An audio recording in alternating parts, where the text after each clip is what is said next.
And it's live already. Yep, it's live. So I'm going to start with proper sharing some slides. Can you see my screen? Black, something black. Oh, perfect. Then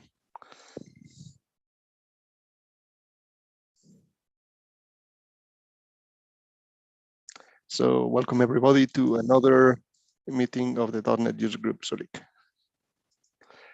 Today is about security. We have two incredible sessions with two incredible speakers. But first, we have to give the thanks to our sponsors, offering solutions, pitfalls for texture, and then our location back when we were doing sessions in person. Well, the fact is we are more or less back. We're planning some sessions after summer in person as well. Also to thank our partners, Azure User Group, .NET Central, .NET Day Switzerland, and Swiss Angular. Thank you so much. Who are we? It's Paul, Michael, Nigel, Laurent, Fabian, Mark Muller, and me. What do? We organize events from developers to you developers, share knowledge, passion, excitement, hopefully network included, beer and pizza back in 2019. Well, I would not say that's fully correct. We did a try of an in-person event. We were almost 20, so that was pretty exciting in 1 month apart. What can you do? You can follow us on .NET Zurich and LinkedIn, join our meetup group. I guess you have done that. Otherwise, it would be strange. You are here. You can tell your peers, help us grow, propose content and speakers. One thing to say is that we're about 2 months away from .NET Day Switzerland. If you are part of the meetup, you probably have received an email from the lead organizing, Fabian Gosbrink. Thanks, Fabian, for organizing this. This is a non-profit, community-driven event from developers to developers with absolutely everything is done here is on completely free. There's no company involved, and all the money and benefits goes to power coders who are helping immigrants, like for example, refugees from crisis regions like Ukraine, to settle and learn development skills, which is pretty nice. You can go to .NETday.ca and get more information there and be faster because otherwise tickets will fly. So do check it out. Today, one of the speakers is Karl Ots. Hi, Karl. Karl is, well, what is not Karl? If you are in the development community in Switzerland, you know Karl. You have to. There is no other way. He's head of cloud security at EPAM. He's an author of a pretty interesting book published end of last year, the Azure Security Handbook. If you're into security or in Azure, that's a must read. He's a Microsoft MVP, also regional director, speaker, trainer. He's a LinkedIn training, an inventor, and way more things. I find him quite a bit of inspiring person for me. Then we have Alexej Sommer. He's a professional developer and technology enthusiast. He's a technical speaker. He has been for several years a Microsoft MVP and MSP, and he's going to share us today his expertise with .NET security. All right, so we will do this in a way. We will have first Alexej. Sorry, first we will have Karl with his talk, and then we will have Alexej, and then we will have our typical private mingle where we will turn off the live stream. So, Karl, the stage is yours. Fantastic. Thanks a lot, Jose. Let's see if the first real trick of sharing my screen will work. There we go. All right. Welcome everyone from my side as well to this this virtual meetup. Thanks a lot for all of the kind words of introduction, Jose. I hope you can all see the screen. All right. And unfortunately, due to my screen real estate limitations being what they are, I'm going to ask you to pop your questions in on text format throughout the session. I'll try to mind and pop in and check those questions throughout, but I really can see you at the same time. So I'll reserve some time in the end to answer some live questions as well from the audience. But if you can't wait, please feel free to pop them into the chat while I'm ranting throughout my session. So this is really my favorite type of a session format. This is modular. It can extend from a 12-minute lightning talk into over an hour discussion and maybe a full day seminar as well. It's based on a lot of war stories. It's based on a lot of real experiences and pulling my hair out. As you can see, I've really done that for a little bit of a time regarding Azure security audits, and I've seen things that I wish that I hadn't seen in terms of security related topics that we are supposed to know better, both we as security experts who should be able to teach developers, cloud administrators, solution architects, everyone better, but also as practitioners, implementers. These aren't necessarily only security pitfalls or misconfigurations or failures that I keep on seeing all the time. These are also some of these are really common sense and best practices when it comes to it.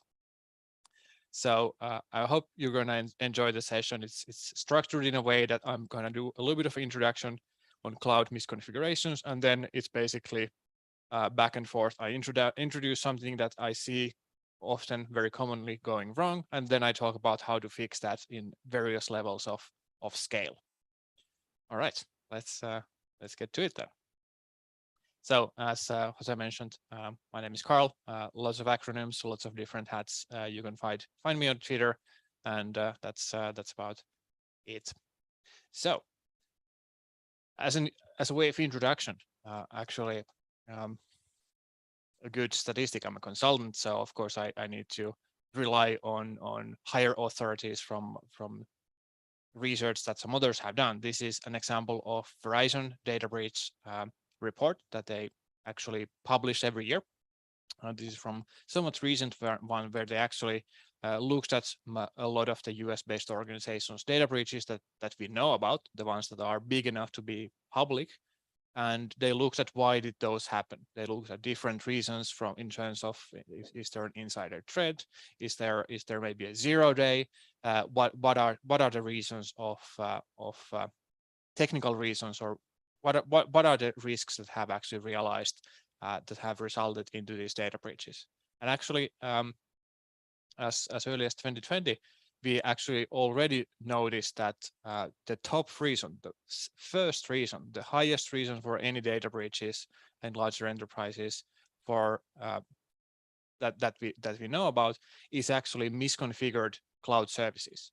So Azure failures, AWS failures, pitfalls that we should know about. These are kind of the very well-known ones are basically about leaked storage buckets or storage account credentials being leaked into GitHub, or for example, there were some well-known Kubernetes dashboards that were accidentally left open, even from some electric car vendors as well. And since then, we actually have seen this misconfiguration actually not just keeping or staying there in the top, but actually gradually growing the lead against these others as well.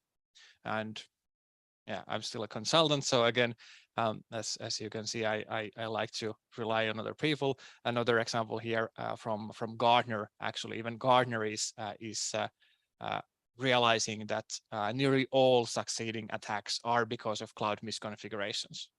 So let's now switch gears and start looking at what are these cloud misconfigurations, what are they, and very specifically how we can actually avoid these in our own world.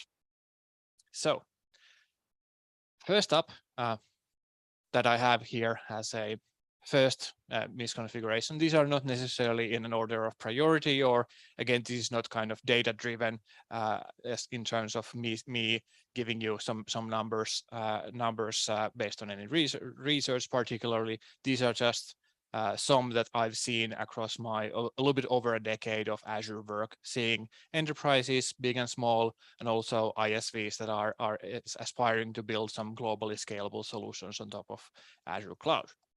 Well, even still, one of the first ones that I'd like you to introduce to is basically these unprotected public endpoints.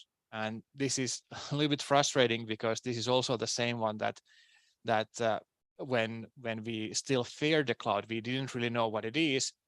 Everyone was kind of afraid of, well, now this is everything's on the internet, everything's connected to the internet now. So isn't this actually quite scary? Isn't my data actually available potentially to attacks from everyone? And it is true. We need to understand the shared responsibility model. It is true if we misconfigure our cloud environment, we expose our data to the public endpoints. And as we are using, for example, Microsoft Azure here is basically 1/3 of the whole publicly known IP address spaces. So it will immediately get scanned and potentially attacked.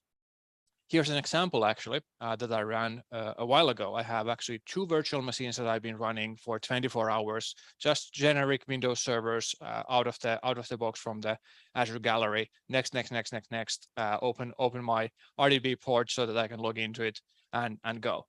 I left this actually running for 24 hours, as I mentioned. And if you look at this, we actually see that I'm just querying now the logs into my Azure monitoring logs or Azure Log Analytics workspace. I'm just basically looking at the Windows security event logs that I'm querying from these virtual machines. And what I'm seeing actually is this Windows event log ID 4625, and this ID actually is about failed login attempts. And within failed login attempts, I'm actually looking at specifically which accounts are being targeted. So you'll see that I have 3,000 different accounts that have failed to log in. So it's not just 3,000 failed login attempts, it's massively more. So we'll see that actually some of these main big ones like administrator, admin, yelling administrator and yelling admin, and also this Norwegian administrateur, and the different spelling versions, these actually have hundreds or tens of thousands of failed login attempts each for each of these usernames, and the list goes on. I have over 3,000 different users that were tried to attack. Quite interestingly, if you will just scroll through here, we don't just see the administrator and root and user, which will be the ones that, for example, Azure blocks right away from you from using as local users, but we actually start seeing short names for humans. We see Bob, we see Charlie, we see Alice, and we also start to see some very specific printer brands. We see Xerox, we see Canon, and so forth and so forth. So you will be found out the moment you put anything to the cloud. And if you don't have the controls in place, you will definitely be brute forced, and it is definitely a very big misconfiguration or failure that can happen to you. And it's not only about infrastructure as a service. You might think, well, I'm a developer. This doesn't affect me because it's infrastructure as a service. Yeah, I'm using containers. I'm going to use something serverless, and I'm going to go home free. Well, that's not really how it goes. Whenever you have network resources provisioned for you, you are responsible of hardening those resources. So here I actually had a little bit shorter test. I actually have Azure container instance running for only 5 hours, actually. Only 5 hours. I'm using a very generic image. I'm actually using a sample Nginx image that I'm hosting in my own private repository over there. That you'll see there, and you'll see that because it's layer 7, it's an application layer. It has exposed HTTPS connection to the outside. It has port 80 open, and it's not just brute force attempts against management ports, or it's not just port level scanning that's going to happen, but we actually see we have Nmap being scanned in here. We have different application scanning happening. We have a little bit of a payload trying to be attempted to be sent out already within these first few hours only of our container being up and running there. So how do we fix these things? How do we avoid that this happens to us? Well, as I said, every public IP address that you manage, wherever it is it in the cloud or somewhere else, it's additional risk, and you should carefully think about, why am I doing this? Should I be doing this? You might not even always know that you are actually creating public IP addresses. It's not always just an IP address resource or a public IP address resource in Azure. That's the easiest thing to find out. You might have other services in Azure that are also exposed like that. So review those whenever you are dealing with them. Just try to understand what's happening, and at least write them down so that you can do a review or peer review later. And every public infrastructure every infrastructure as a service environment where you have needs for public access, for example, you trying to do some administrative work on your virtual machine, or you're trying to access a very specific your private deployment pipeline, whatever it is, sometimes you still need that access. Well, at the very minimum, you should start using network security groups. If you can add a little bit of payment there, you can add security center just-in-time access, which still uses network security groups, but just keeps those off by default. So by default, there's no access. You need to log into Azure to enable actually create a dynamic rule for your specified IP address that's going to open up that NSG, and crucially actually turns it off after a fixed period of time as well. So you can, for example, have your half a day or 4-hour rule there by default. When you log in the morning, just check on the security center, enable your just-in-time access. You're going home whistling. Or you can use Azure Bastion or these other a little bit more modern ways of accessing your infrastructure as service there as well. In the platform as a service world, we have a little bit different approaches here. So I've split these into the data services of platform as a service and compute services. So on the data services of platform as a service, these are basically your Azure SQL, your storage account, Cosmos, so forth, or even your integration components like Event Hub and Service Bus. Almost all of them we can nowadays put inside inside our own managed virtual network. If we pay enough for those premium tiers, we can take into advantage private endpoints and use private link there as well. But at the very least, we have those quote unquote firewalls, and we have access to service endpoints so that we can get a dynamic list of at least limiting access, not from everyone in the world, but at least everyone within the same Azure region that's coming from a specific types of resources. And again, if we pay more, we get to access a little bit more private environments from the networking side as well. And then on the compute side, both platform as a service compute and container as a service compute, crucially, we can now deploy these into these private link environments. We have a little bit more work to do. You need to deal with name resolution, and it's a little bit of a pain. And of course, it's costly from the runtime perspective. But there is a possibility to get a much more control for those network components, even if they are running in this multi-tenant environment.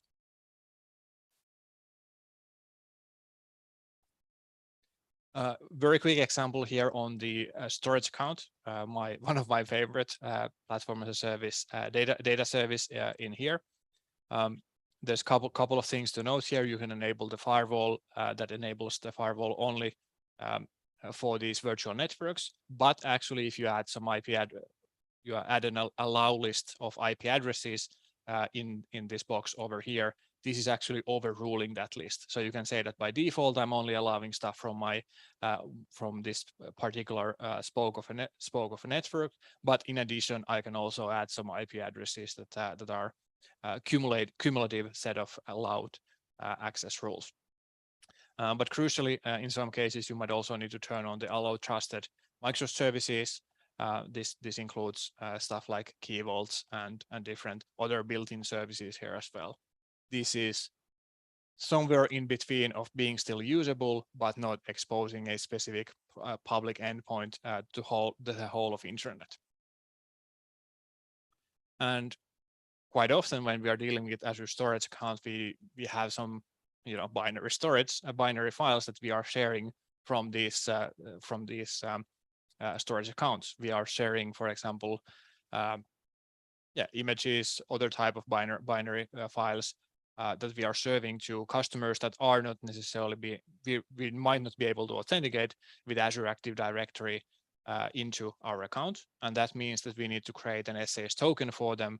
That's a dynamic short-term lived token that we can grant them access to in a kind of least privileged way, so that they can, for example, only read from a storage account, or only list or only read get a specific file within a specific container. And somewhat recently, not super new, but somewhat recently, we can always also have the option to, when we are creating these SAS tokens, to actually create an IP address list that lists again restricts the access of where can you actually use this SAS token. So if you are dealing with like a valet key pattern type of let's say a web shop, you are selling some content, you're first going through your workflow of doing your purchasing, whatever authorization, and the end result of that is basically you're just generating an SAS token into that binary file for secure sharing. You can add this additional network control there as well. Very useful. Unfortunately, not so often I see this actually being in use. All right, let's move on to the next one then. This is really one of my pet peeves. This is about authorization, really broken authorization in the management layer, in the access to the Azure APIs, access to the Azure portal, access to the management layer of Azure. And quite often, unfortunately, we should know better. I should know better. You should know better. Everyone, we should know better. But still, the default is when you create a new Azure subscription, you're the owner. You're the owner of that subscription, and your access is granted on the subscription scope, which means that if you're just exploring on your own, when you start building stuff, you're the owner. You won't face any authorization challenges. When your team grows, when other people come in, quite often they will just get this same access as the first one in, and that's how it cumulatively gets worse and worse and worse. Why? Well, owner can manage user access, but at the same time, owner can also manage any resources in that scope. And also when we need to understand the hierarchy of this scope. If I get access to the owner, I get access to any resource group and resource underneath that, which is not ideal at all. I often use the example of basically an owner is someone who from an on-premises world perspective, there's someone who has an unlimited credit card to create any sort of costs, and they have a bulldozer as well, and they can physically delete all of your data centers, and also they have a cloak of invisibility that's they just don't get caught because they can delete most of the logs as well. Well, what can we do about it? Well, even if the owner is there as default, we can and we should use different types of roles. So what I recommend you to do is separate the duties of the owner into these two different built-in roles. You don't need to do anything too fancy to get started. Anything that requires access or modifying access to the resources themselves, creating resources, modifying resources, and so forth, this will be done by the contributor. And anything that is something that has to do with user access management should be done by user access administrator. It's a built-in role. very often when I see stuff like registering a resource provider or inviting a new user in, often the approach is that this has to be an owner. And unfortunately, this is also true in a lot of documentation. A lot of product groups I see are basically just giving you an answer that, okay, you have to be an owner or you have to be a contributor, instead of giving you the specific answer of what is the actual minimum privileges required to actually work with their product. So no owners. I don't want to see any owners in your environment. They should be split. You can do anything, absolutely everything with these two roles. But it gets, when you look at this a little bit closer, it gets more complex and more tricky. Contributor actually is also an access control related administrative role, unfortunately. Contributor is a role that actually can let you manage access to the data plane of Azure SQL, of Azure Storage, of even Azure Key Vault. We have already proper data plane role-based access control available for all of these services. All of these services support role-based access control, which means that you need to be assigned, you need to always authenticate with Azure AD, and you need to be assigned an RBAC role. But unfortunately, they are not there by default, and they are not enforced by default.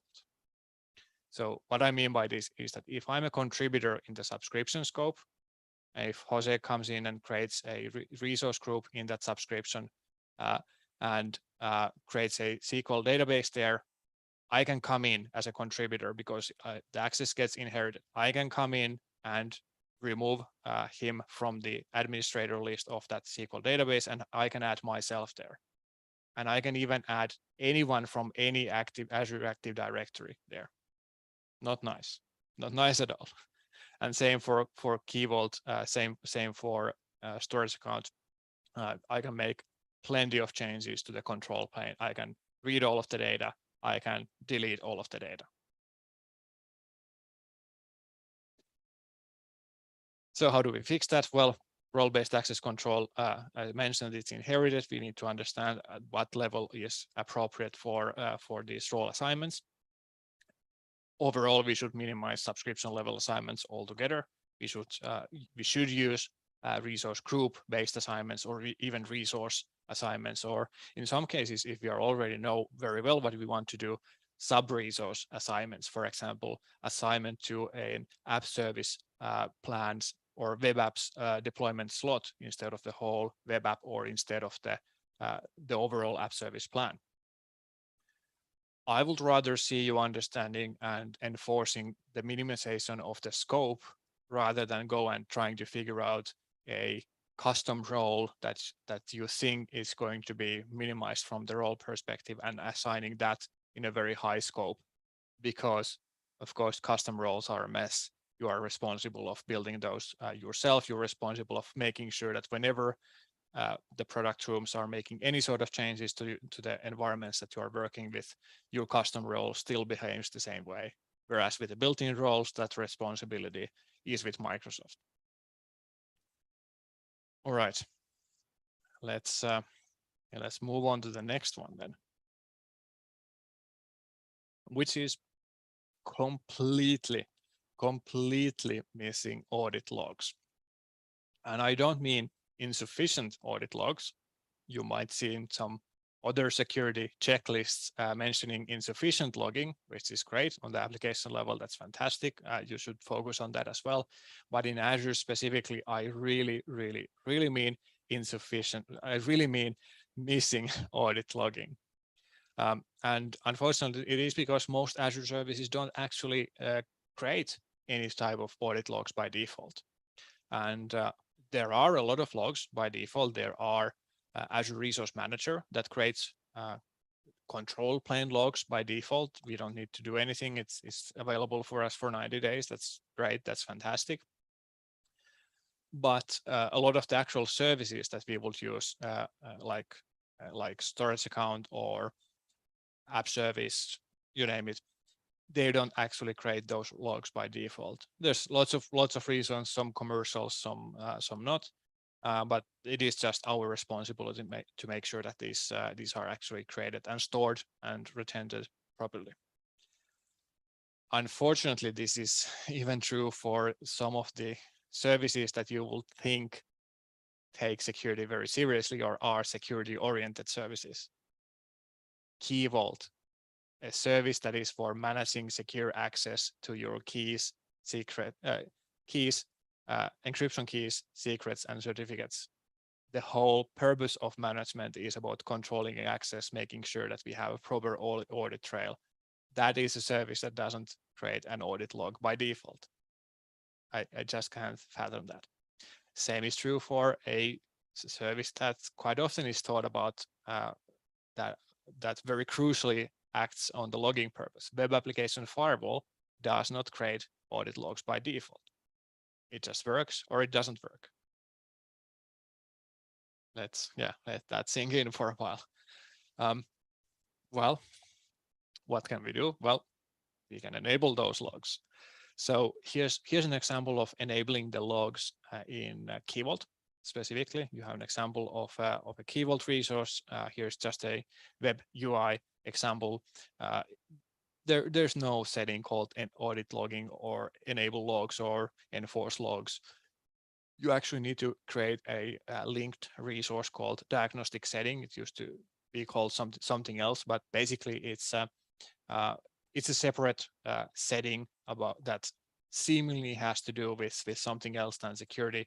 To me, diagnostics doesn't necessarily reflect as a new user that this has some security information. This seems more about troubleshooting or about performance monitoring and so forth. But here we are.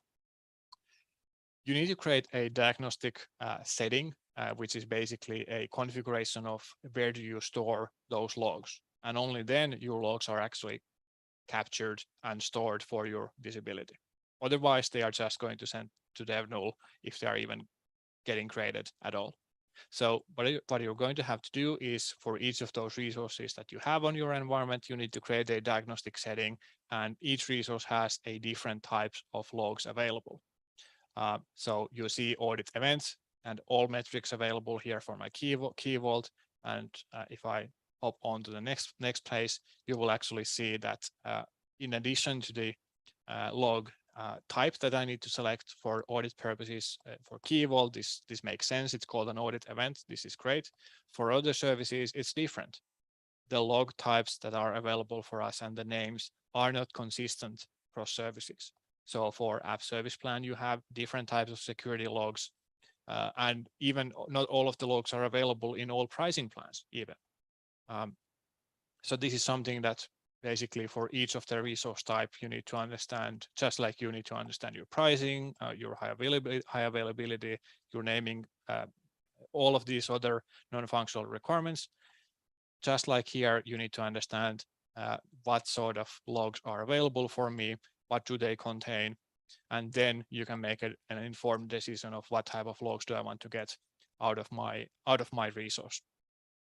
Once you have that in place, then you need to go ahead and select where do you want to store those logs. There are different types of log stores available. Log Analytics Workspace or Azure Monitor Logs or Custo Log Store is a great place if you want to actually query those in more or less real time. It's also the most expensive solution because, of course, you are paying for compute and storage. And then we have this other solution here, storage count, the cheapest if you just want to tick the security box of we are keeping all of our logs. It's not very human readable on that case, but it's still something that when you really need to, you can go ahead and find stuff within those logs, or you can connect through an Azure Event Hub to anywhere in the world. There are connectors both in and outside of cloud that can read through Event Hub, or you can use some of the built-in connectors from Microsoft as well. Some of them might be Sentinel or whatever you're using on your on-prem solution as well. So you need to enable those logs for your resource types, and there are going to be a ton of logs, and a ton of information, most likely a lot more than you're used to, or your operations team, security operations team has gotten used to. So what you can do then is actually enable this automatic log watching. You can enable quote unquote machine learning to create these security alerts or anomalous alerts based on these activities. But you need to have the logs and you need to turn on Microsoft Defender to actually get these notifications. Here's a ton of examples for, again, Azure Storage, but same apply for other services as well. For Azure Storage, we have stuff like someone uploaded the old pass Azure Cloud Service package there. Someone tried to log in from a kind of unexpected location.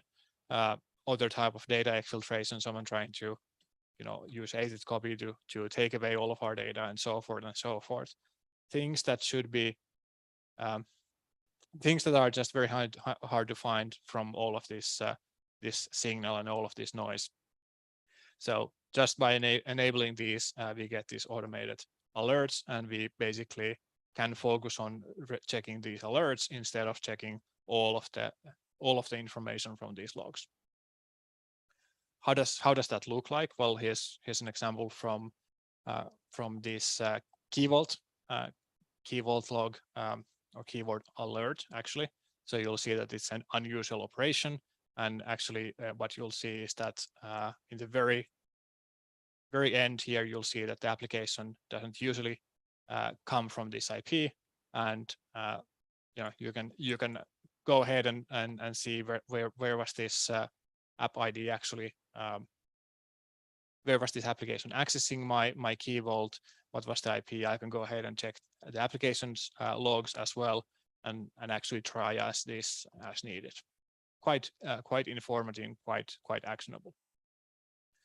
And finally, if I have any other custom logs that I need to create, I can of course create those myself and consume those logs in anywhere. I personally like the mobile app the best. Like I don't have email alerts, email notifications turned on in my phone, but I do have Azure notifications turned on. This is really something that I do want to know about. And this is actually a teaser for my next pitfall or misconfiguration or fail that I want to talk about.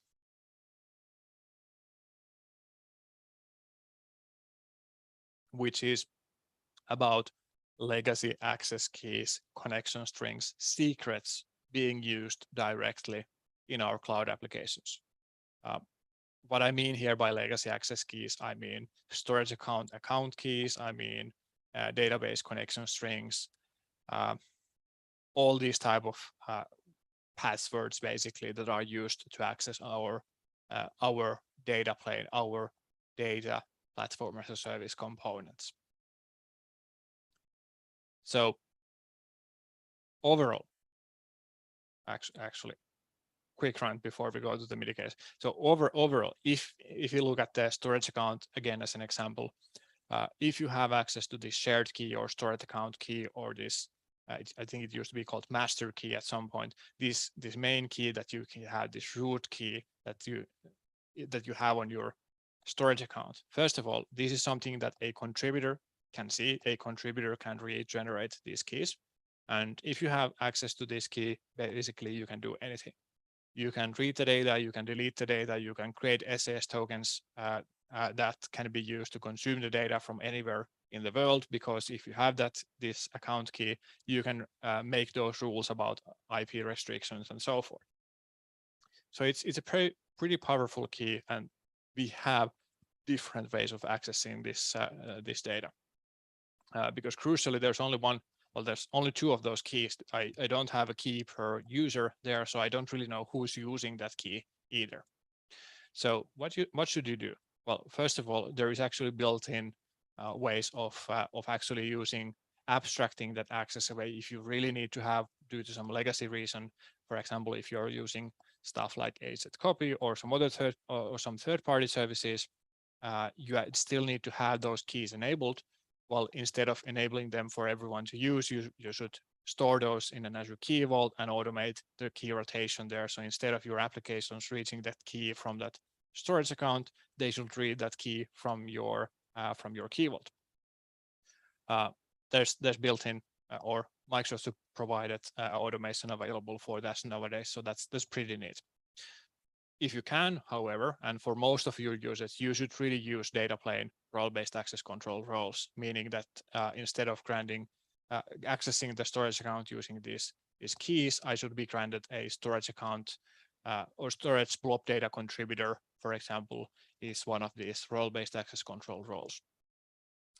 And if you have those keys enabled, then you should really, really restrict access to the very specifically the Microsoft storage accounts list keys action. That's an API call that storage product makes behind the scenes when you go to the portal and list those storage account shared keys, these root keys.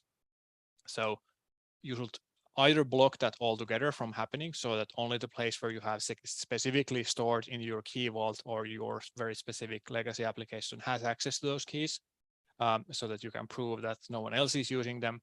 Or what you can do, as you saw on my previous screen with that alert, you can at the very least monitor, raise an alert whenever that happens. If you can, if your workload supports, what you can do nowadays is actually disable this key altogether. And this is the ultimate goal. And for new services, you should always do this. For existing services, it might be a bit of a pain to get to this point. But basically, we now have a magical checkbox. We have a button that says disable shared key access.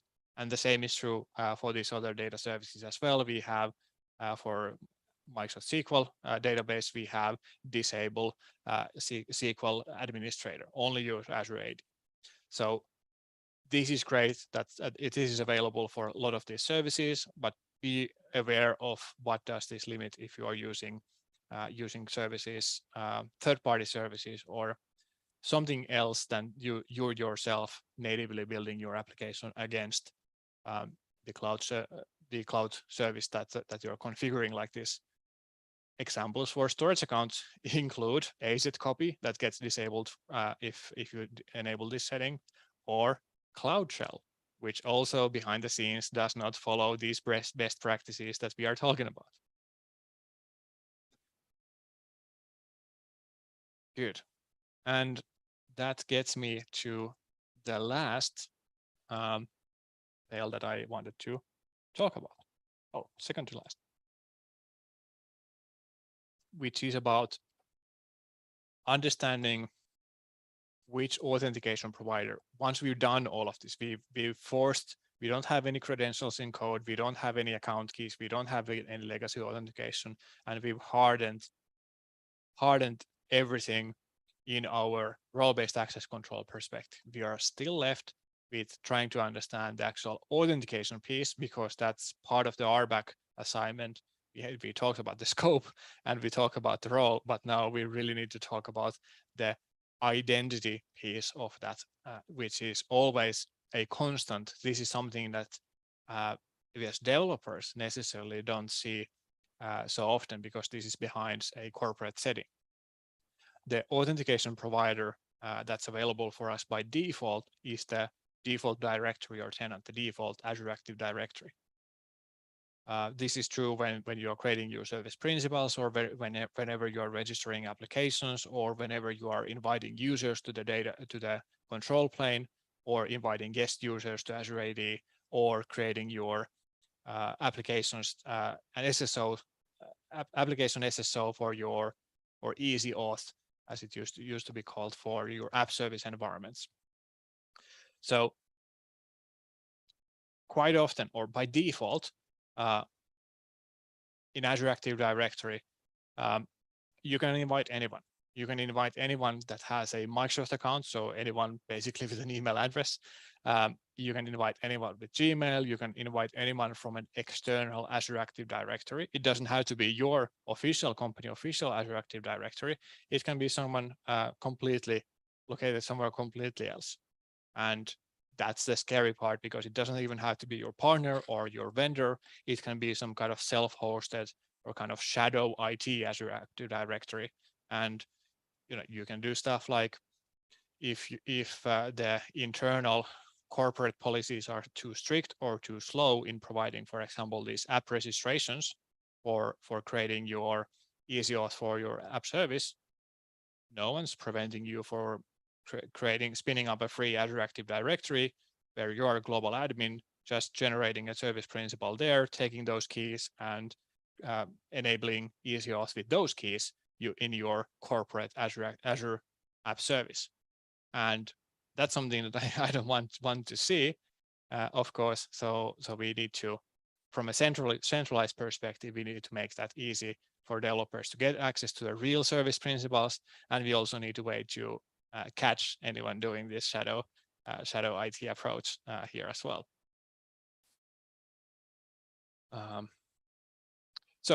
Yeah, what can we do? We should always use the trusted centralized Azure Active Directory. We should monitor the access using services like Azure AD PIM that actually creates these automatic access reviews and sends alerts when privileged access is used. And if we can, or if necessary, we should also limit who can be invited to the Azure AD environment. And now we are getting to the IT Pro territory, which is quite far from a developer view. Most of us as developers might not have seen this type of settings. So just to get you an idea and understanding of what sort of settings are there available in the Azure Active Directory side. As you can see, basically by default, well, this is actually a little bit changed already, but by default, guest users can actually have all of the same access as the regular users as well. We can limit them further, but this is something that needs to be done separately. We can even set guests to be able to invite other guests. Same is true with members, and same is true also with registering those service principals as well. And there are different settings based on the organization. Some might start basically allowing invitations for other Active Directory tenants, and some might create allow lists, just like with IP restrictions. You might have restrictions from your IT Pro team, set of restrictions of who can you invite to into this environment. Not going into more details there. This is just an example of, by default, all of those Azure AD settings are very inclusive, which means that you can do a lot of damage accidentally there.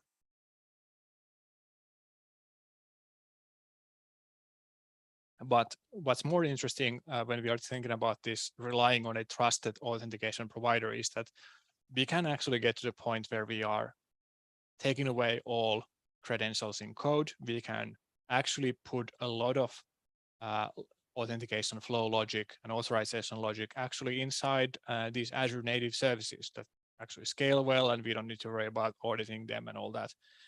So in this example, I have an end user that's logging into a web application. It's going through an IDP exchange. We don't really care about that. There's a conditional access rule that we can set up, and if they get through that conditional access rule, whether MFA or corporate device, whatever is needed, they get passed. Again, the web app needs to have some credentials to actually query data from a database and store some files. So again, here we can use Azure Managed Identity. So again, these are data plane role-based access control roles, no connection strings, no sending passwords over the wire, nothing like that. So that's all great. And at the same time, we can actually access these same storage accounts over the web UI, also using or the portal explorer, actually using again human assigned role-based access control for data plane access, not just for these managed identities. But if we double click into this part, this is the interesting part when relying in one specific piece, because as long as we trust that we are only using our Azure Active Directory to log in there, just by actually enabling and enforcing this easy auth in here, we actually get access to a ton of risk-based information, or our central team gets access to a lot of these conditional access logs in terms of signing risk, in terms of more details. Did the user use MFA when logging into this? What conditional access policies were evaluated? What was the end result in here?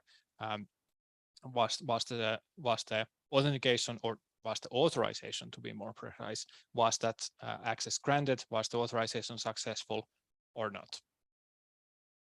So again, if you rely on this, if we don't go AWOL working on our own shadow IT environment, then we actually get to leverage a ton of infrastructure from here. And now for the last one, which is asymmetric approach to Azure security. And this is kind of a catch-all to catching everything else. This is not a single misconfiguration. This is not a single pitfall or anti-pattern or failure that I'd like you to avoid.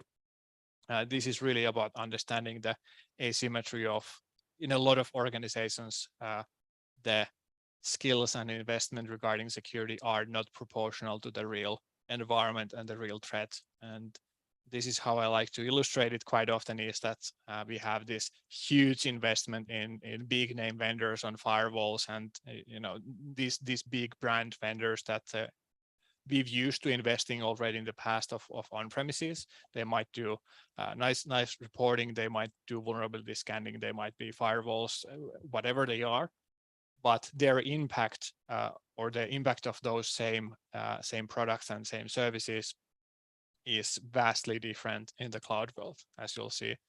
If you see the cloud security or cloud native security components I have here are very minimal, very asymmetrical from everything else in here. So what I'm trying to get at is that most of the cloud security budget and personnel goes into this big name, this bigger hand or this bigger claw.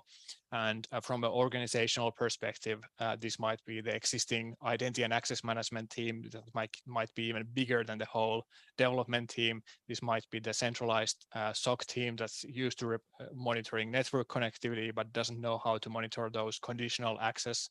It might be just about shifting these gears there. So there's a lot of money and effort invested into something. You just need to make sure that the cloud part is also getting a little bit more proportionate in that investment. And one final example on those side is quote unquote shifting security left. You might fix these security misconfigurations that I've talked about through UI, through portal, through these settings that I've talked about. I tried to use those to visualize to you what am I talking about, but hopefully you will catch those in your security center. You will catch those in your cloud security posture management environment in the monitoring part. And even before those happen, actually, when you are writing your infrastructure as code, you can use tools. Here I'm using, I think this was Chekhov. Yeah, this is the Chekhov tool that I'm using. This is actually a free tool that you can use either in your development environment. There's a free plugin in your Visual Studio Code. You get almost like intelligence on security perspective for your when you are building these services. Here I'm trying to build a virtual machine in Azure, and Linux virtual machine. It's giving me information that you should use SSH key authentication instead of usernames and passwords. That's fantastic. I could know about it, but I might not remember it when writing this piece of the infrastructure as code. That's great. This is really all about shifting left. I could also use similar tools to scan my infrastructure as code in my CI/CD. So that's the DevSecOps part of shifting left. So this is basically running security scanning tools, just like Chekhov also has one of them, and there's a bunch of others available that scan your IAC against security misconfigurations as well. And if you're past that and it gets deployed into your cloud environment, that's where your cloud security posture management, that's where your security center and so forth, Microsoft Defender for Cloud comes in and alerts you of any new misconfigurations there. Great. Some more materials for you, as Jose was kind enough to promote my book as well. I'm going to do the same shamelessly, but also there's some resources that I'd like you to take away. The cloud security framework perspective. There is the CSA Cloud Solution Alliance or Cloud Security Alliance Cloud Control Matrix that helps you building your cloud security framework. Very specifically on Azure, there's Azure Security Benchmark, which is the common set of Azure policies that is used by default in your Microsoft Defender for Cloud. And there is Azure Security Baseline, which is just documentation of best security practices, Microsoft recommendations for each Azure services. So there's an Azure Security Baseline for Cosmos DB, there's an Azure Security Baseline for storage account, and so forth and so forth. And each of those recommendations are mapped into those regulatory compliance. So you can actually just say that, hey, here I am using managed identity, and it's based on this Azure Security Baseline recommendation. And dear internal auditor, you can go ahead and map this back into whatever you need to map this to meet your internal compliance requirements. So that's kind of a glue that lets you talk more effectively with that part. Azure Advertiser, fantastic free tool that you can use to see what's available in Azure policies. It's built by a Microsoft team, but as a side project. But I believe it's the best UI for seeing what's in Azure policies and Azure policy initiatives, and also seeing the change logs in there. For infrastructure as code, static security scanning, a couple of examples, Chekhov that I showed you, Tenable, there's a bunch of others available, plugins for GitHub and so forth. And I didn't talk about container security as much, but if you want to have a look on your misconfigurations in your Docker images, just run Docker scan as part of your pipeline or manually. And if you want to look at runtime in your Kubernetes environment, do the same with Kube Audit and Kubescape, and you'll be busy for a while on your next non-functional spike. And yeah, that's it with full 3 minutes to spare. Do we have any questions already now? We have one comment, Fantastic. almost at the beginning from Greta. So she said, Azure RBAC can be also useful. Here, I see developer teams giving contributor access to all developers to Keycloak, for example. I was a bit ahead of myself there because you got to the point pretty much right afterwards. That's a fantastic comment, and of course that wasn't a paid comment. Thank you. Okay, and then another one a bit later from Bruno Chuchil. I hope I pronounced it properly, Bruno. It says, how do I best prevent fail for legacy access keys used directly on a staff deployed to Azure Kubernetes without depending on beta features? I'm not sure I caught the ending part of the question. Maybe, yeah. maybe if Bruno wants to kind of, just, I don't know, do we have time to actually take that question in person here? Yeah, hi there. This is something I noticed my team not doing really nicely, and I'm quite new to the team, and we have credentials somewhere in code with stuff we deploy to Kubernetes. And I know that the guys have been talking about this, but apparently like something like managed ID for Kubernetes does not really exist, or rather is in beta. And there was something for that, but now it changed and it's still in beta, and has been beta for like 2 years. Yeah, there's a whole other talk to be made about open source security and security in the Kubernetes landscape specifically. A lot of the services will stay in preview for a long time, and especially specifically if you are relying on the cloud provider to integrate some third-party services. The only kind of good answer that I can give you here is that you can push the AKS team a little bit further. There is the pod identities, which is separate from the, I believe, workload identities approach over there. But there are also some GA approaches that you can use to at least use Key Vault instead of these pod identities to store those secrets. And there are a couple of different approaches to that. You can use, instead of using Kubernetes secrets, you can use Azure Key Vault and make those calls there. But then there's the question of how do you authenticate against that Key Vault, and this kind of a chicken and egg question again. Or you can just use Key Vault to encrypt or hold the key encryption materials for those Kubernetes secrets, because by default they are unencrypted there. That gives you at least a little bit of better control. It's a balance here, but the easiest way to kind of catch that is if you have all of that environment in infrastructure as code.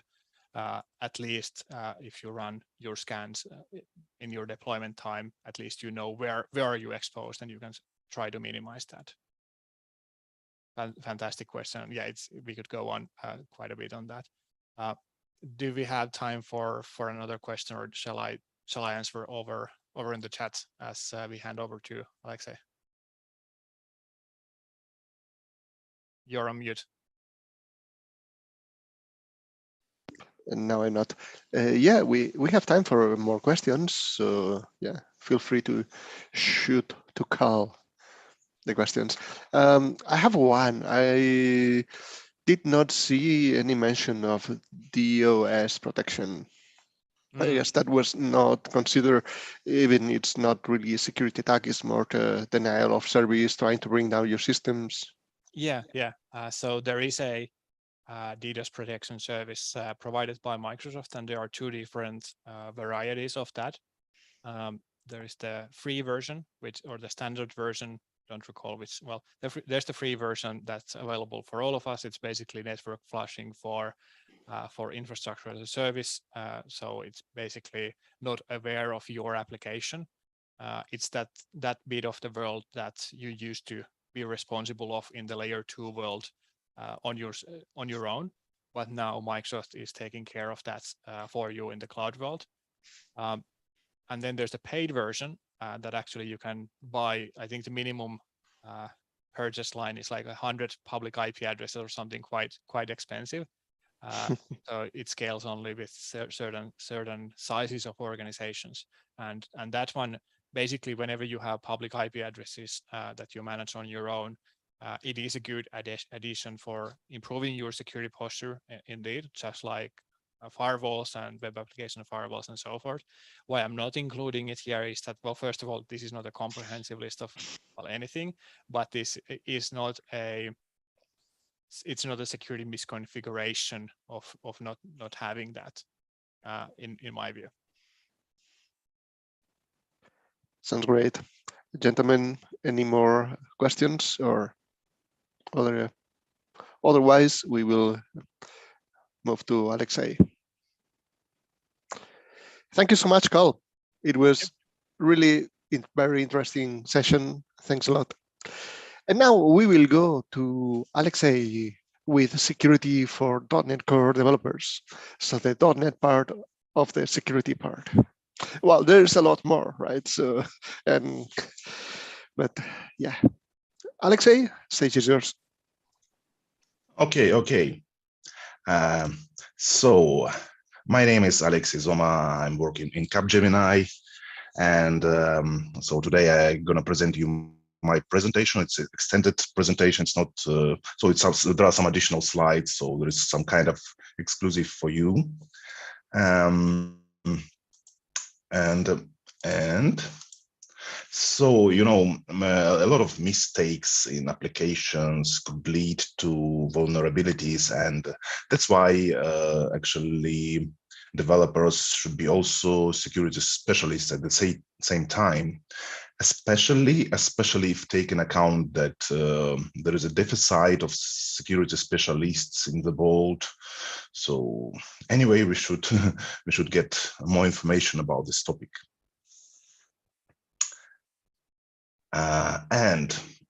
So let's start with OWASP, probably the most famous organization, and OWASP proactive controls is something that must have for each one application. As you can see, they are starting with letter C.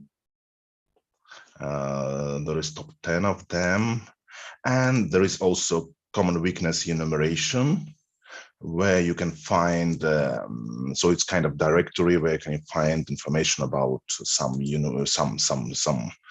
vulnerability. I don't know, 4, 5, 6, just missing in initialization variable. You see, so you can find, so everything is documented here. just in case. And so probably the most famous resources is OWASP Top 10 vulnerabilities, which is updated sometimes, probably once a year, which at least it should be updated once a year in a year. But yeah, sometimes it's updated. And as you can see, what was changed since 2017 till now. And so the second one is the same, but related to common weakness enumeration. There is top 25 related. But I'm talking about it like it's, just to provide you an example, like an intro for you, just like an introduction. And in case if we are developing enterprise application, or if you plan to develop enterprise application, then you should take a look on OWASP document, which is called Application Security Verification Standard. You can download it here. I have already one downloaded. That's a PDF document. And so if I scroll down, there are 3 columns for different levels: level 1, level 2, level 3. Let's take a look on the diagram again. So here's the first level, and the first level it's should be related to absolutely all the applications. And it's so what should be done? It should be done just penetration testing against your application. And it's a black box. So when you don't have access to the code, you can run some application, you can send some requests to Portal, to the website, and you can do a penetration testing. You can try attack it. And the second level is recommended to all applications. And as you see, it's already sussed. It's already checking the code. It's already the way of testing application is checking the code. And of course, additionally, penetration testing. And DevSecOps is added to this level. If we go back to the standard, we should be able to see the items, and we should see the check marks. So this topic is related only to level 2 and level 3. And here is a number in common weakness enumeration, which I have mentioned already. You see, we can find in this catalog this number of this vulnerability. There are also C letters. You see C7. They are related to proactive controls. So this document is related to enterprise applications, in case if you have one. And now I would like to talk about pretty usual attacks. Some of them may be famous and you're familiar with them, but some of them I bet would be new for you. And the first one is the most popular in the world, except probably SQL injection, cross-site scripting. And of course, it's how to protect your website, or how to mitigate this attack. Of course, you should input the validation. You should try to check the data that was typed by someone, and how it might be done. It might be done easily with regular exceptions. Sometimes it's not always possible, but sometimes it's possible. For example, the name field, so you can restrict some symbols for a name field. You can allow some symbols for a name field. Yeah, I bet in this case, maybe it's possible in some situations when it's written on Latinic alphabet. And so you can use data annotations like I have just shown to you, or maybe you can use fluent validation, which is probably more recommended, as it's more domain-driven design way of handling application. And when data is saved into database, and before displaying data to the users, we should do encoding or sanitization. Why it should be done after retrieving data from database? Because in this case, your libraries, which are doing encoding or sanitization, would be always updated. So the data would be stored in database in unencoded format and would be displayed in encoded format. And the data would be saved in this case. So it wouldn't be changed by some mistakes or some redundant sanitization, for example. And what we can use in .NET Vault, we can use HTML encoder, and please don't forget about JavaScript encoder or URL encoder. Yeah, that's pretty simple. Somewhere here, should be somewhere here. Yeah, you see I'm displaying message in an unencoded format. And so what I shall do is just pretty simple, encode it. And the way like this.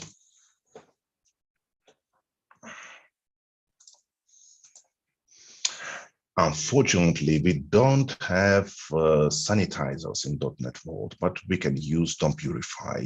We can use front-end sanitizers like DOM Purify or REST, most popular sanitizers, but I'm really a big fan of DOM Purify. But don't forget that it will not protect your website on 100%. So you still your site still might be vulnerable because sanitizer might change some code, and so safe code may become vulnerable after sanitization. That is what's called mutation attack, mutation cross-site scripting attack. And I have a pretty simple example here. So as you can see, I have DOM Purify added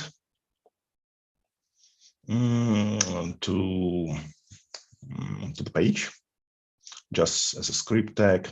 And so let's imagine that result is vulnerable. So we can simulate it like this. So you see there is alert would be displayed after that. And yeah, just a second. I would like to hide it. Move it somewhere.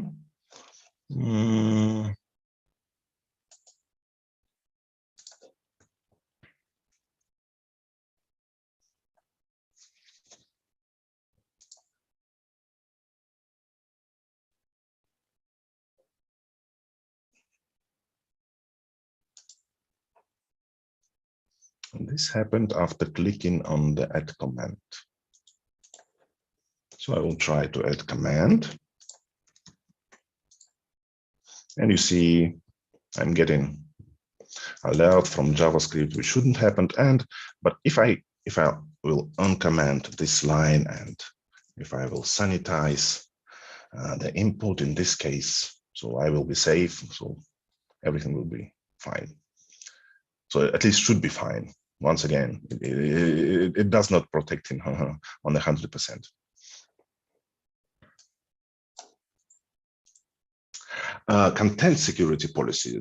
This kind of header should protect your website also from cross-site scripting. If you take a look, so once this would be added to the startup CS file, and finally it would be a header. Just one additional header would be added to your application. And the rule which is related to the script, as you can see here, it will save your website. It will make your website much more safer against cross-site scripting attacks. In case if you will use self, in this case, only scripts from your website URL would be executed, or you can add some CDN, which is not recommended, or you can also use nonce.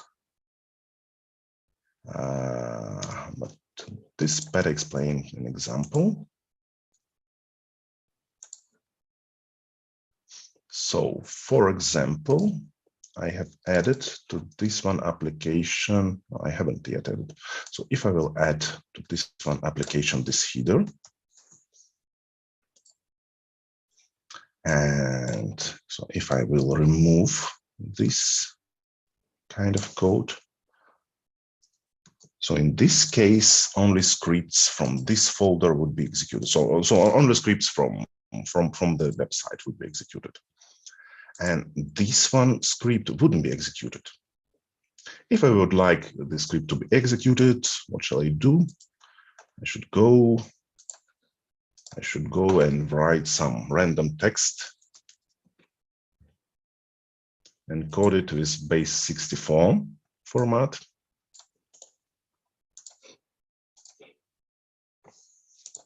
Add it to the script. Oh.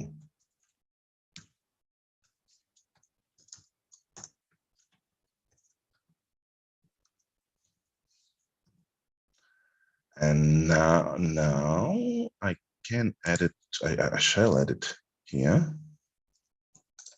So I will add this construction here. And so voila, now the script would be executed. But once again, better to add scripts to the root folder of your application. There are some additional rules that might be related to the styles.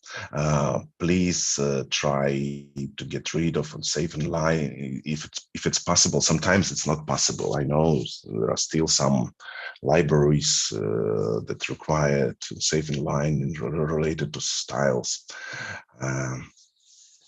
And there are some additional rules related to images. As you can see there, all of them should be loaded from the same application. And the next one, frame ancestors known. So I will talk about it on the next one slide. Yeah. I have just talked about nodes. And that's another way of adding headers. So header could be added in this way. This app use in startup CS file, or header could be added as just a usual HTML tag in this way. So it's the same, absolutely same. As you like, you can add it as you like. I prefer app use. And clickjacking. The order of slides. Oh, okay. Clickjacking.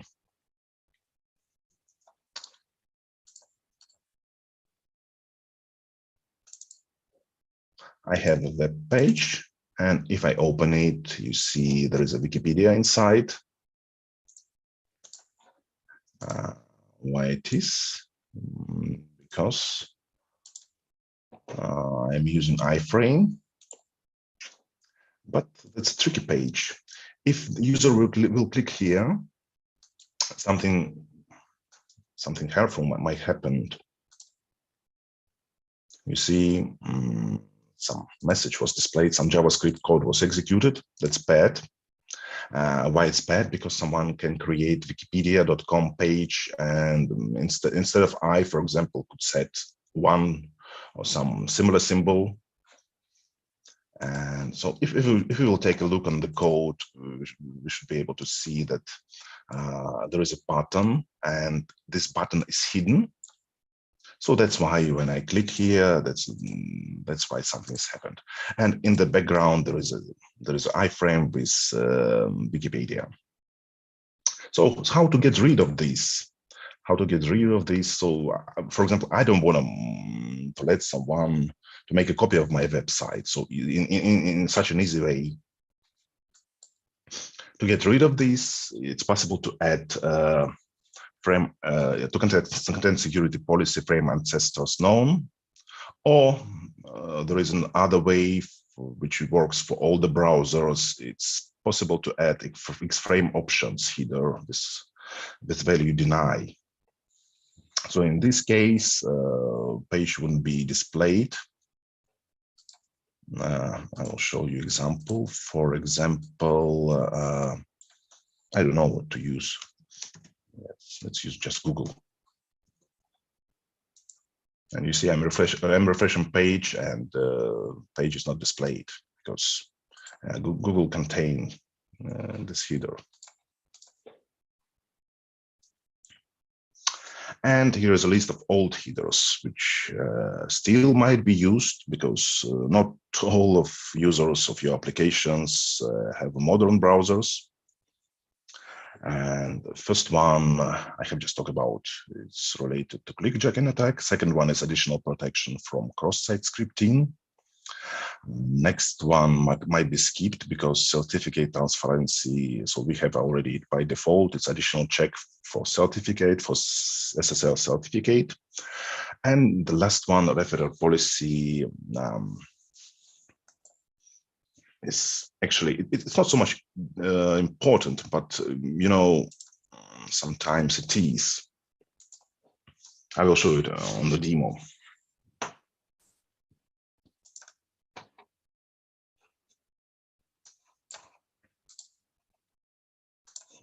So here is a link, and if I click on this link, then some page would be displayed. So it's a Wikipedia page again. And in here, it should be possible to see referral. You see, that's the last website which was used before. So if I don't want this my URL to be displayed, then I can add additional header, and in this case, it wouldn't be displayed here when someone will visit my site. And sometimes it's very important. So the less information you provide, the more secure is your website. So how to get rid of this? To get rid of this, it's possible to add header, referral policy, no referral. Or it's possible to add a meta tag with the same content, or just could be added to a special link. Some attribute could be added to a special link.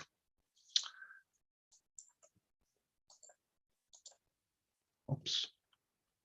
MIME sniffing, that's old attack. That's old attack, but might be interesting to know. It's not so much harmful our days, our time.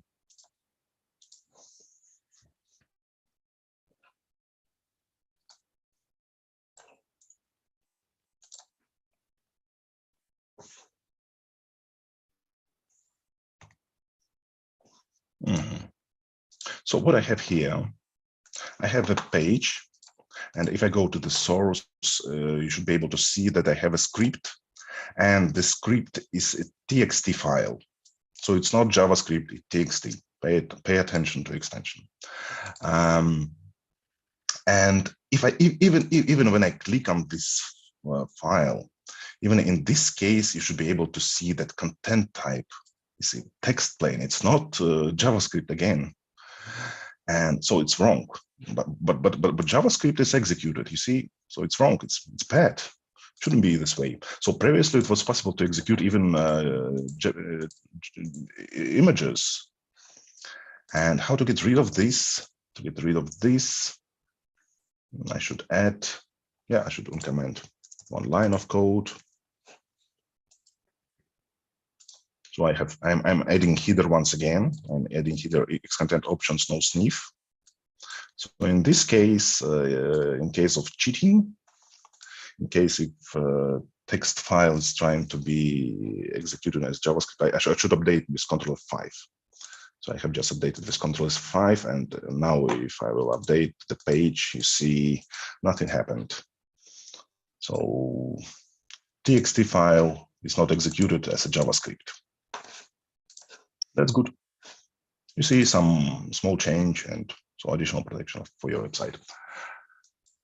And so as Karl has talked about logging is very important. And so it could be also done on the developer side. And please log all information related to account changes, to roles changes, password changes, any log on, log off attempts, successful, unsuccessful, and please archive logs also time to time.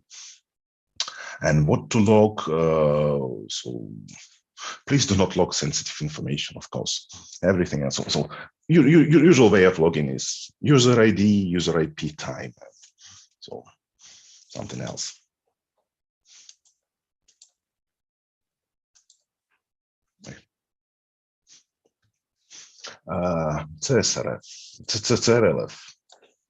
CRLF, improper output sanitization for logs. So if we talk about logs, what might be interesting is the next one. So it's not really a tag, but it's kind of trick which could be done in combination with some attack. So let's imagine that we have two endpoints. One endpoint is secure and only an authorized user can access it, and second one is open for anyone. So I will try to send 1 to 3 to the second one endpoint, which is open. And here in the debug console, I see information 1 to 3. Let's check the code, please.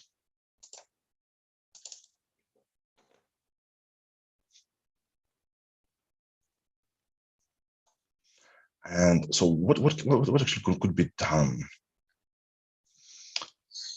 It could be done some trick in case if I will send param equal to 1 to 3, and then I will send CRLF so symbols. I will open it in new tab. In this case, you see I'm getting that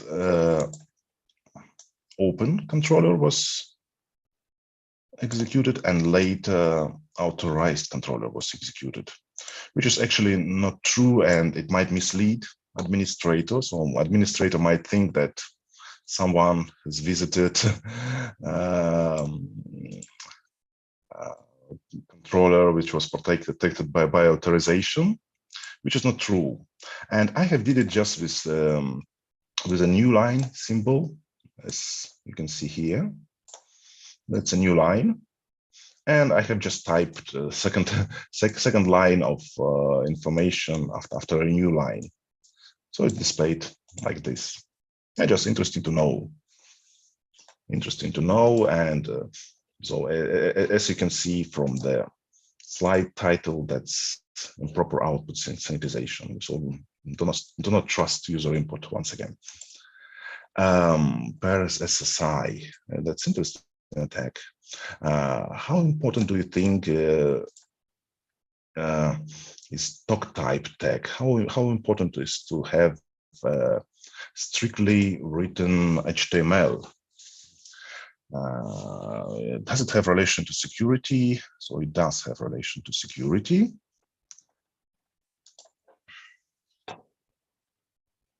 And I have a demo.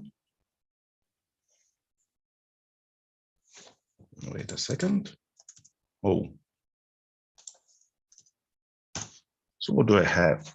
I have a simple page and I have some CSS on this page. As you can see, it's just a text. It's placed inside div. It's not placed inside style tag. So just a text. But this page is displayed in Quips mode. If I have just click here, and as you can see, there is a notification that page layout might be unexpected due to Quips mode. And this page does not have a doc type tag inside. And so what can be done if I add 2 slashes? You see style was applied, and now page displaying wrong information. So IBAN is wrong. And what I have a valid certificate, I have a valid URL, but I have a wrong information, which is dangerous. How to get rid of this? Just add doc type. Just add doc type and everything will be fine. And so this one is probably well-known information. So it's always recommended to hide information about technologies your website is working on. So it's how to hide, how the possible here I try to display in short a possible way of hiding expired by header. So the way of how it's possible to remove server header. Of course, you can find maybe a better information with larger description. I just would like to mention it in short. So it's always better to hide something. And next two attacks are quite usual. So I don't really even know, should we even talk about them? Past traversal, purpose, web parameter tampering, they're so much usual. What do you think about? So I just talk about quickly, okay? So let's start from past traversal. Let's imagine that some user has created folder texts, and he'll place a lot of text inside, and inside his controller, he getting the name of the text and then displaying this text. In his code, he's combining the paths, and he's thinking that only text folder would be available in this case, which is not really true. Because so it's possible. So here is a way how it might works. How theoretically it should be working. If I type privacy.txt, then you see I'm getting right information. I'm getting text. But I can do a trick. I can go to upper folder with special symbols related to operating system, and I can get app settings JSON file, which is absolutely insecure. So how to get rid of this? Just maybe one proposal, just send the ID of the file and get information about the file name from the database and get file from database. So the next one, the parameter tampering, probably even more popular, more famous. And so let's imagine that there is some information and price field, so product name and quantity could be changed, and price field is a hidden field, and theoretically someone might think that it couldn't be changed, but actually, so it's easy to change it even with browser to 1. So I should just change price to 1. Or it's possible to change it with some utility like Postman.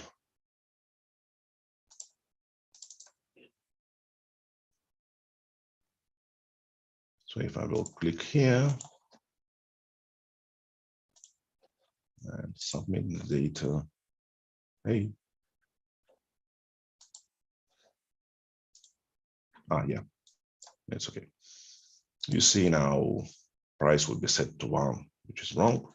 So the usual way of handling, of working, is just get an article from database and update only the fields that you would like to update. So the next one is past traversal, which is related to zip files. So in case if you allow, if you're unzipping the files which was uploaded by users on your server, so in this case, you also can get a past traversal. And if I go to this, if I follow this link, so there is an example of how to get rid of this in case if you have some custom unzipping logic. So in this case, it's possible to get rid of this with next one of code. Or maybe the better way is just use zip file extract to directory or zip archive extract to directory. They are secure in relation to past traversal.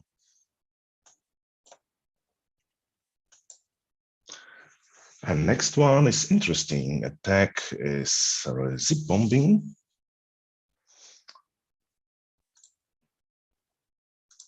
Also related to uploading zip files by the users.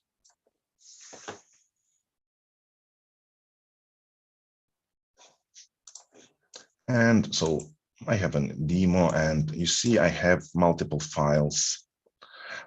This one is recursive zip file, and so .NET is safe against this one type of zip bomb, but it's still unsafe against another one type. And so in this example, I have a 42 kilobytes file, but in case if I will upload it to my server, and in case if I will extract it, in this case, size would be 5 gigabytes, which might lead to denial of service. So of course, if all the space on your web server would be taken, so in this case, you probably will get denial of service. So I will show it to you. I will go to the folder. It should be uploads folder. Yeah, it's empty, you see. And so I will choose small one and I will upload it. And you see file is uploaded. And let's check the size of unzipped. You see unzipped folder is already almost 5 gigas. Almost 5 gigabytes. It's now it's completely extracted. It's 5 gigabytes. Yeah, so it's bad. How to get rid of this? How to protect your website? How to mitigate this kind of attack? I don't know better way. So that's the only way I know. It's the only possible way. Just to check, just to open zip file and check the size of it before uploading or before extracting. Probably better before extracting.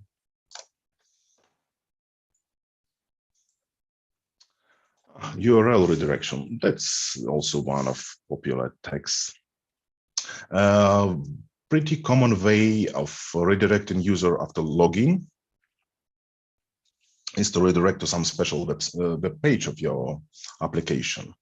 And in this case, someone can mislead and can move user to some fake website, to some malicious website, like in this example, you see from contoso.com, user moved to contoso1.com. And what to do? Solution is simple, just to check does URL is local URL, and in this case, redirect, or just use a local redirect as a one-liner, as a sugar. And CSRF, of course, you know about CSRF, everyone knows about CSRF, but maybe you don't know that it's possible to add a validate anti-forgery token to the folio application, except get and head methods. So it can be done in startup CS file with options and with adding some additional filter. Or what is also interesting, but it's related actually to all the cookies, all kind of cookies. It's possible, so it's better to have set secure policy for all the cookies to always, and if possible, it's better to set same site option to strict for all the cookies on your website. It's not always possible because sometimes for authorization, for example, in case of you using two-factor authorization, some cookies should be set to lax. I talk about it later about cookies, but yeah, just an example how the options might be set for the cookies. So in the same way, in configuration, you can set cookie options. And now probably attack which is related to XML. In case if you're still using XML, in case if you still have a legacy application and your application using .NET version lower than 4.5.2, in this case you should pay attention on probably better update your website. With .NET Core, we are safe by default, and in case if your application does not have those lines, so you should check your application and maybe for this kind of vulnerable code. So in case if you use DTD processing, or if you can use custom resolver, I will show you a demo what might happen.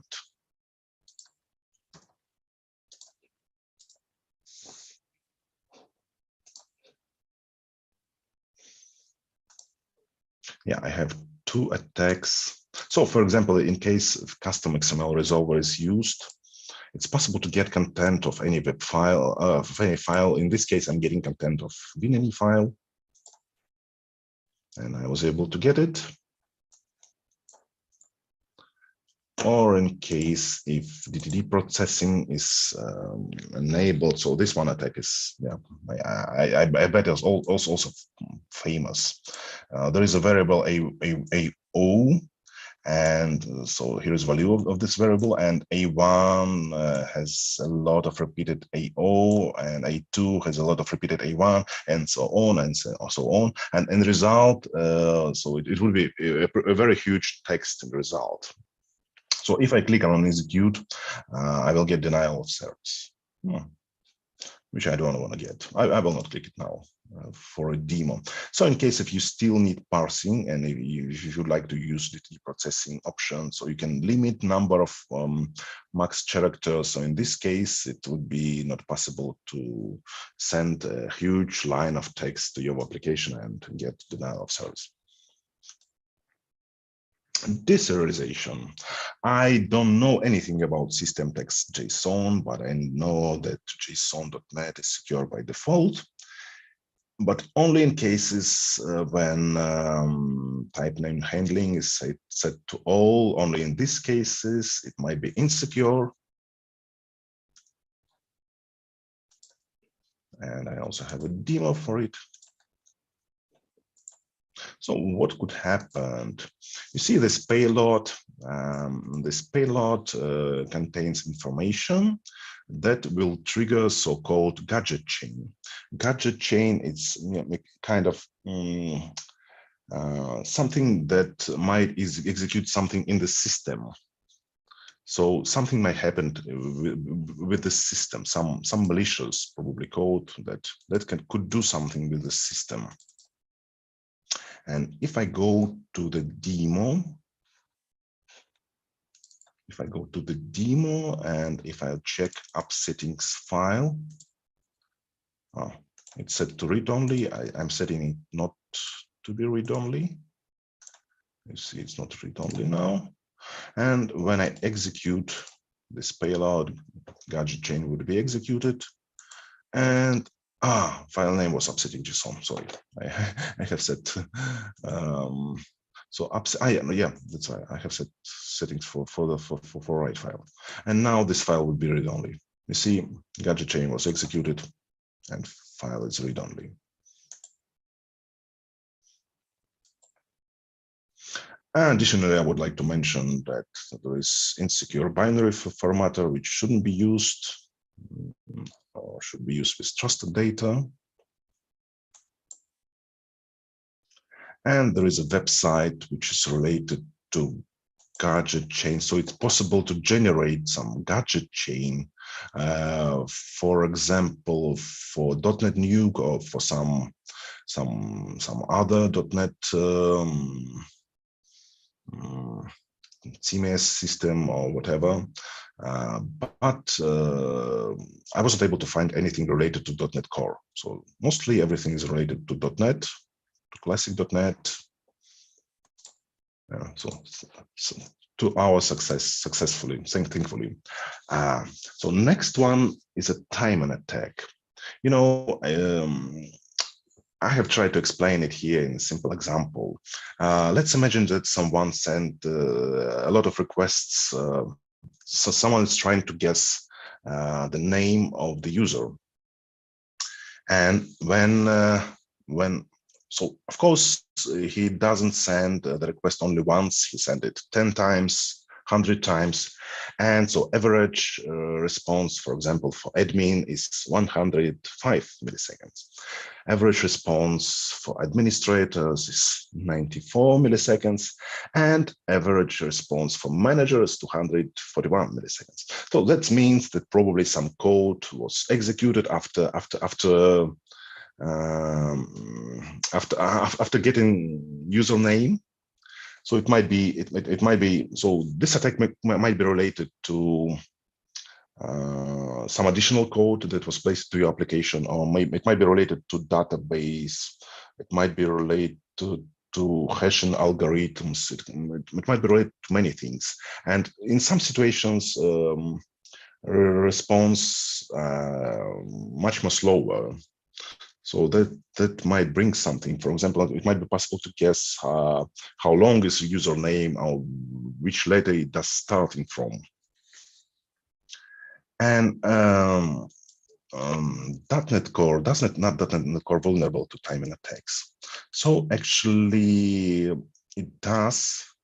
So even since .NET Framework 3.4, it has there is a random delay. And in case if you have some custom code, you can use fixed time equals to add some random delay. Next one is related to penetration testing. If you remember in the beginning, I have talked about black box testing, and there is a free application. Of course, if you talk about penetration testing, it's better to use multiple applications.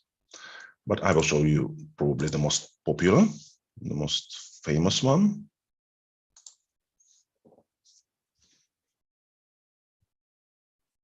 It's absolutely free. And of course, it should be used only against your website. It shouldn't be used against a third-party website. That's why I have created my own website.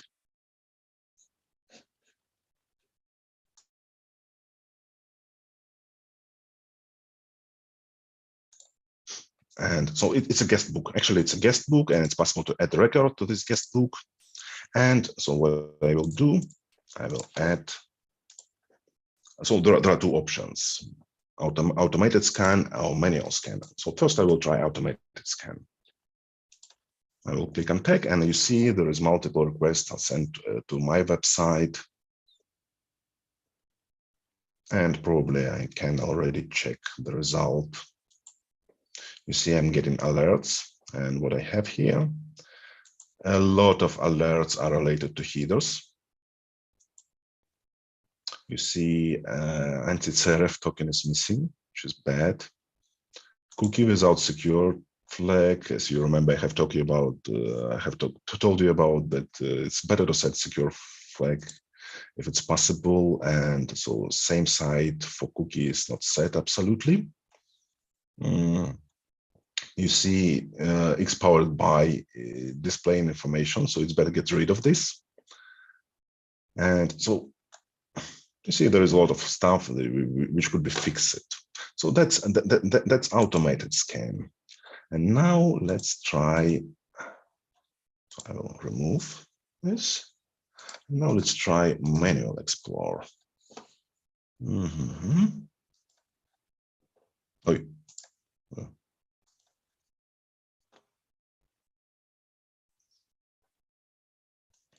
So I will add some. I will add some dummy message to guest book.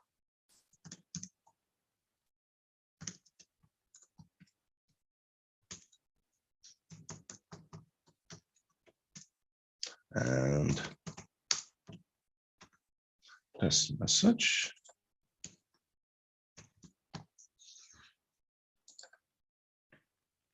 You see message edit, and that means that I can stop.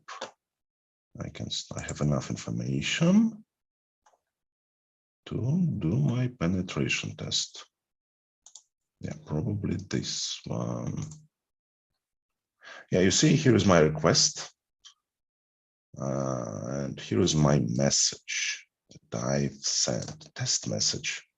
I'm selecting it, I'm selecting path, and I'm choosing payloads. What I can choose, yeah, let's run a XSS attack as probably the most popular attack.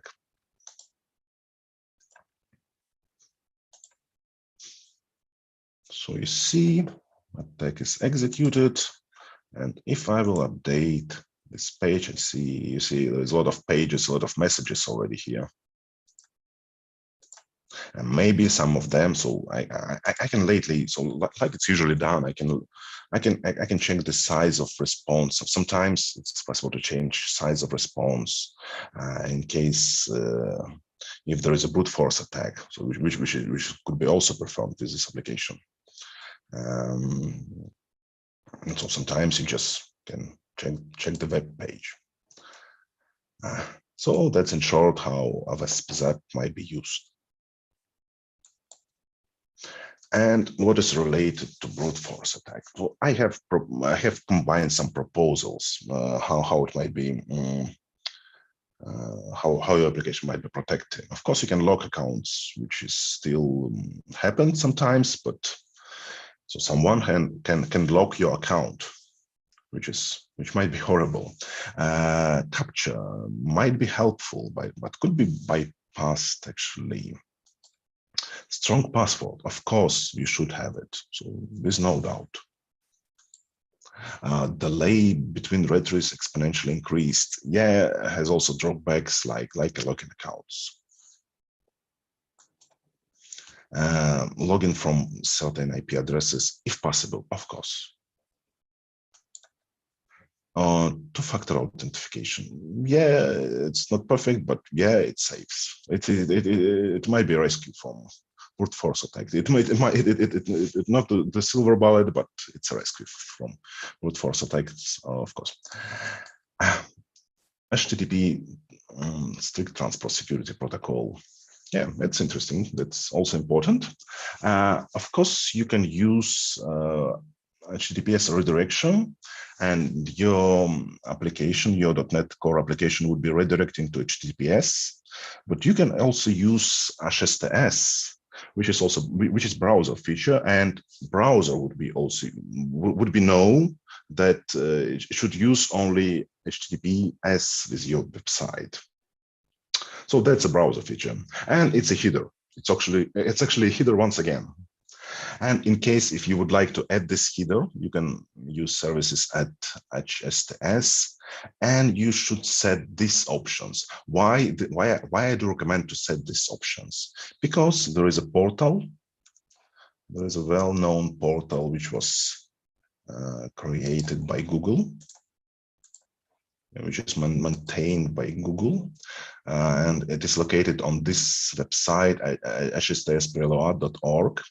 And you can add your website to this portal, and those settings are needed your website to be accepted. So, and of course, your website should have SSL. And you see here is a header. Here how it looks out. Free certificate. So as SSL is must-have nowadays, there are some options to create certificate for free. And you can use Let's Encrypt, you can use it with Azure Web Apps, you can use it with Kubernetes, you can use by Passgo SSL or Zero SSL. You can use this utility to generate certificate. That's free utility, absolutely free. You can use Cloudflare. So I'm using it. Of course, it's limited but for small website, it's quite okay. For a small private website, or for example, for development environment or test environment, it's okay. And some words about cookies. Cookies are not perfect. It's old technology, and there is a lot of drawback of them. But of course, it's better to set cookie as secure. It's better to set it's HTTP only. HTTP only means that theoretically it should be available only from the backend. It should be available. It shouldn't be changed from the front end. Why theoretically? I tell you just a couple slides later. And in case if you name cookie with this prefix or with this prefix, with secure prefix, in this case, cookie would be secure. Just name cookie with this prefix. That's it. In case if you will name cookie with host prefix, so in this, it would be not just only set as secure, but it would be equal to setting cookie with empty domain and pass equal to slash, which is also additional security. It would be set to another domains. Same site. same site is appropriate. So let's maybe switch to some application. So do I have some cookies here?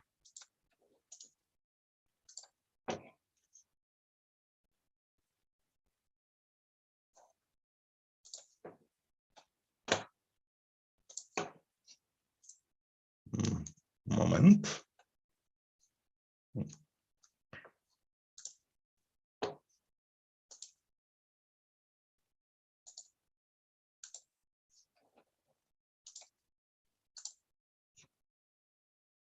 All these options could be found here.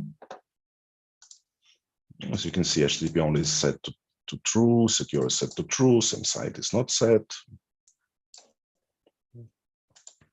And your cookie, when your cookie is set to same site strict, then it wouldn't be sent to third-party website. It would be sent only with request to the same website as your.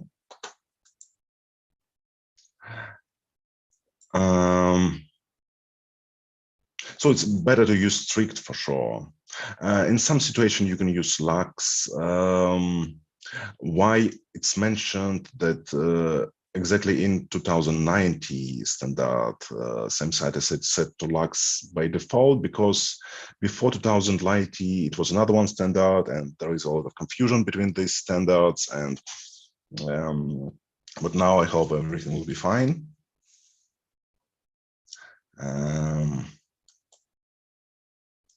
And there is a new same party attribute as also first party set proposal attribute, which also might restrict. I bet it's not yet supported everywhere. It's still not yet supported everywhere,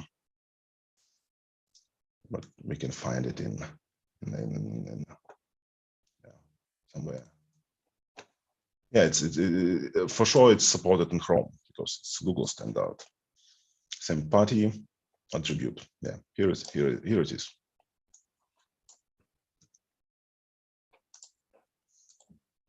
And I have an interesting demo related to HTTP only.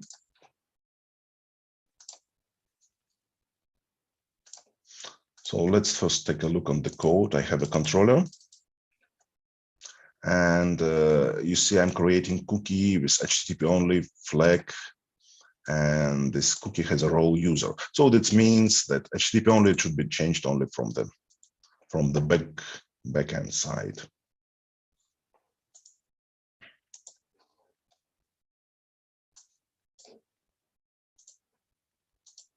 And here is this cookie role user. But what I have also on this page, I have a JavaScript. I have a small JavaScript code, and I'm adding 200 cookies, some dummy cookies. Doesn't matter what content they will have. And after that, I'm changing role to admin. And let's see, will it work or not? So it will work, actually. I have just clicked, and you see there are 200 cookies, and role was changed to admin, which is actually wrong, which shouldn't happen because of HTTP only attribute. And it will not happen if I will set additionally secure option to true. So in this case, it will not happen. So please don't forget about cookies attribute. And yeah, I haven't mentioned, but I would like to mention that I have all these examples I have in my repository. All these projects are here. And I have also integrated a lot of online tools, kind of DevSecOps tools. One of my favorite is GTM. And it's possible with these tools, it's possible to check the code, but unfortunately they are not perfect. They're far away from being perfect. So I can try to log in with some, yeah, I don't know, with Google. I don't have account here. So it's possible to check your application and to get some information about possible vulnerabilities. But unfortunately, they are not perfect. So I propose you to check them yourselves. LGTM Sonar Cloud is also quite famous one. There's also Shift Left or Sneak.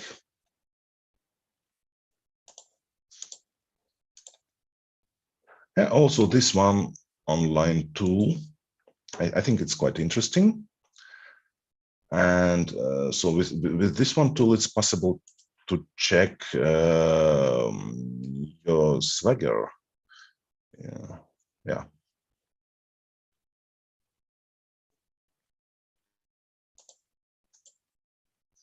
It's on a lint which could be added to Visual Studio additionally.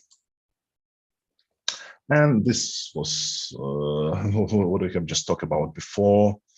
Is in case, so I call it in case if you're lazy or if your customer has a lot of money, rich enough, you can add additional protection. You can add website application firewall, which protects additionally from SQL injection, DOS, cross-site scripting. So, but I better think about it like about additional protection, of course. And there are, so all major clouds have something similar, and there is a lot of so famous firewalls which might be used with your applications. So that's it. I think we're in time. Do we have some questions?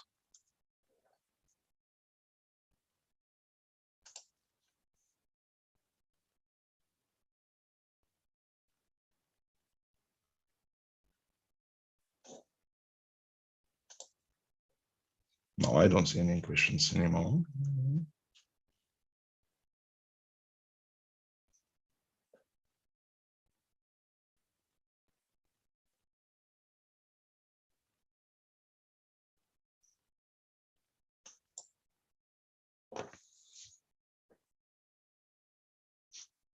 Thank you.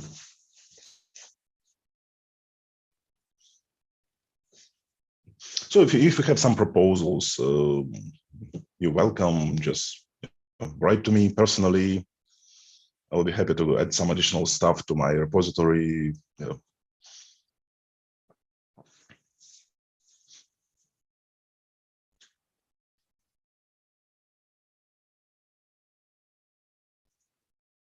And thank you for watching, for listening.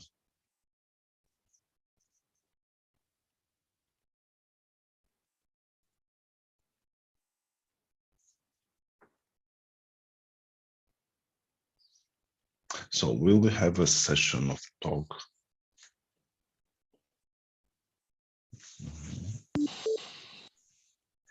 Already.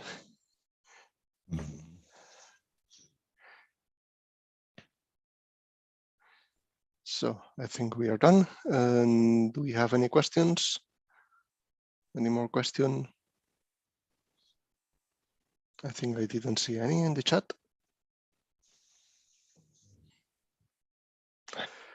If not, I will stop the live stream.